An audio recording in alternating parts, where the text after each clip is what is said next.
Ego. Your ego is your Leo. We are continuing our video series on... All right. We're continuing our video series. What is the... Oh, no. Your Leo is your ego. And your ego is your number one. We are continuing our video series on why your Leo is your ego, why your ego is your number one, and why everyone has a one. And I haven't even said that yet. So let's put that in stone right here.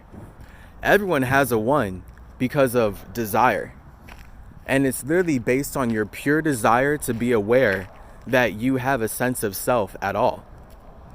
And this is what starts anyone from their journey of being able to break out the matrix, or in general have a spiritual awakening to even start talking about what the matrix is.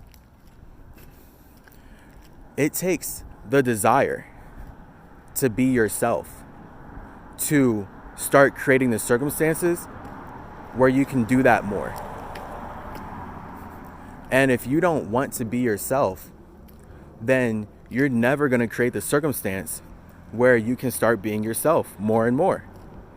It really is that simple. So that's where fire is all about desire. It's all about your awareness. It's all about your intention. And that is what makes the ego real. Your ego is real when you are intentional about crossing the street, for example. Your ego is real when you're intentional about everything that you choose to be aware of and everything that you bring into your awareness. And this is where you know that the ego is real, because you have to be aware of yourself. I'm like overexposed. That's, oh well. It's just the sun, I guess. So, right there, light. The ego is all about light. When we think about the sun, and we see the sun every day, that really is a physical representation of all of our egos. Literally. The sun is a physical representation of all of our egos. If you have an ego, then you have a relationship with the sun. Now, of course, the sun is in actuality the star that our planet exists inside of. That's not how NASA teaches it, right? NASA teaches us like the sun is out there. Yet Disney uses Peter Pan to show you that we are inside the sun and that planets are inside the sun. In general, if the sun is a star and stars give planets life, then perhaps that's because planets, as dead forms of matter, exist inside of living stars. So we're in a living star. And that's what the ego is about. Your ego is your living star. When you have an ego, you have the ability to shine your light in a way that no one else is even able to replicate.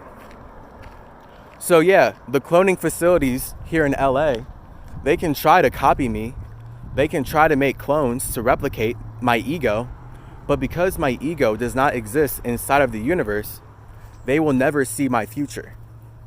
And they will never be able to control my future, because my future is not in the universe. Everything that's in the universe is something that's passing by, and that's already the past. Okay, so just know this is Mercury's perspective. In Mercury's perspective, God is the future and the universe is the past.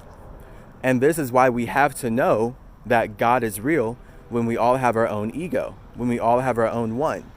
Otherwise, we wouldn't even have the concept of God creating the universe for all of us to be in right now. So the only reason I'm inside the universe as Chase is because God created it. Now, there's many religions talking about who that God is and how that God works. and they're all using mercury to make money supporting themselves. So I know that I'm sharing the truth about those details and how that's all connected. It's just a matter of if you believe me. And if you don't believe me, then that has to do with your ego, not mine. That's pretty cool, right? You have freedom. So that's literally, you don't even have to believe that my name's Chase. You could have an ego that is so erratic and so emotional that you don't even want to believe that I am my name.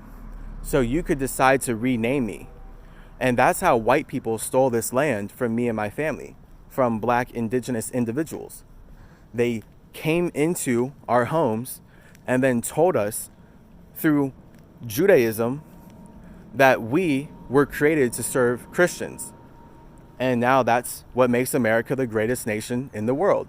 That Russia was able to use Judaism to make Christian Europeans celebrate the slavery, sacrifice, and genocide of billions upon billions of indigenous individuals that they call Indians. All right, they call us Indians despite this not being India, because Abraham stole his name from Brahma.